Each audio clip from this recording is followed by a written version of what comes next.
തലേദിവസം രാത്രി നല്ല മഴ പെയ്തുകൊണ്ട് തന്നെ രാവിലെ എഴുന്നേൽക്കാനും ചെറിയ മടിയൊക്കെ ഉണ്ടായിരുന്നു. എന്നാലും ഞാൻ തല്ലിക്കുടഞ്ഞ് എഴുന്നേറ്റ് ജിമ്മിലോട്ട് പോയി. രാവിലത്തെ ഈ ഒരു കോടയൊക്കെ കണ്ട് പോകാൻ വേണ്ടിയിട്ട് നല്ല രസമാണ്. അങ്ങനെ ജിമ്മിലെ പരിപാടിയൊക്കെ കഴിഞ്ഞ് നേരെ വീട്ടിൽ വന്നതിന് ശേഷം ഞാൻ 2-3 ദിവസമായിട്ട് ഇങ്ങനെ കെട്ടി സൂക്ഷിച്ച് വെച്ചിരുന്ന 2 പേരൊക്കെയാണിത്. പക്ഷേ അതിലൊരെണ്ണം പഴുത്തായിരുന്നെങ്കിലും കേടായിപ്പോയി, ഞാൻ ചമ്മിപ്പോയി. അത് കഴിഞ്ഞ് നേരെ അടുക്കള വന്നിട്ട് ഇന്ന് ഇഡലിയും സാമ്പാറും ഉണ്ടാക്കാനായിരുന്നു എൻ്റെ പ്ലാൻ. പക്ഷേങ്കിൽ ഇവിടുത്തെ സാറിന് ഇന്ന് ദോശ മതി എന്ന് പറഞ്ഞിട്ട് ദോശ ഉണ്ടാക്കാൻ തീരുമാനിച്ചു.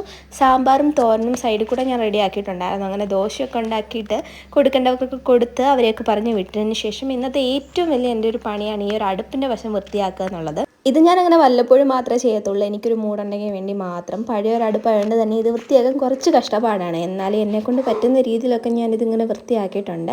ആ സ്ലാബിൻ്റെ വശമൊക്കെ നല്ലോണം തേച്ചൊരച്ചെങ്കിൽ മാത്രമേ വൃത്തിയാകത്തുള്ളൂ. ഞാൻ തൊണ്ടൊക്കെ ഉപയോഗിച്ചാണ് ഇത് കഴുകിയത്.